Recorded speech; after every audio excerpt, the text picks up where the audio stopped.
Welcome back. It's kind of like when you're in school and it's a beautiful day, you get to have class outside. That's what we're doing here. Happy to be joined by the Lions' Derrick Williams, by the Pistons' Charlie Villanueva, and this is the first time you guys have personally met. You got a grudge match all set up for next week. Yes, sir. Yeah, exactly. Thank you very much for joining us. Before we get into the softball game, which has really got a lot of big names coming to it next Saturday, some newsworthy items to discuss. I'll start with Charlie. First of all, you saw the new owner this week, which we'll get to, but today specifically you learned officially that Coach Kuster was let go. Not a surprise, I think, to anybody. How did you take the news? I know once new ownership came on board or whatnot, I knew some changes were going to be made. And, of course, we're going to look at the coach. The coach was there for 2 years. It was up and down year for us, those 2 years. And I know that was going to try to look for a change. And hopefully we have a coach, soon. Where do you think it went off the rails? I mean, was there just communication issues from the coach to the players? I mean, it seemed pretty obvious to all of us watching that he had a hard time connecting with you guys. I think so.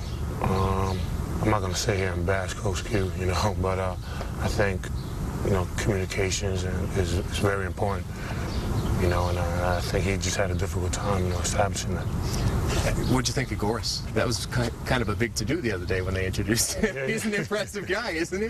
Yes, he is. I mean, he's a very passionate guy. When I was out there, in the press conference and whatnot, and he seems determined to win and want to change things around. So I'm excited, for the challenge, and I'm looking forward to it. Let's switch over to Derrick here into the Lions, and you guys aren't officially back to work, but I think many of us are impressed with the number of you who have shown up for these off-season workouts. Another set this week.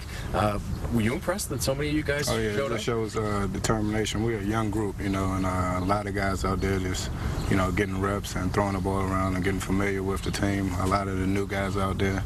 So, we're just running around and working out, really. How difficult is this time for you? You might give him some tips because these guys might be in the same boat in a couple of weeks. What's it been like? I mean, it's kind of difficult. You just got to stay on the grind of working out and being consistent with your workouts, watching what you eat, and, because you never know when that time is that we're going to be called back, and you got to be ready. All right, well, we're going to take a quick break. When we come back, we're going to talk more with these guys, specifically about the softball game that's set up for next Saturday in Royal Oak. There has been no shortage in terms of smack talk between these two. It's going to be Team NBA against Team NFL. We'll talk more specifically about that when we come back.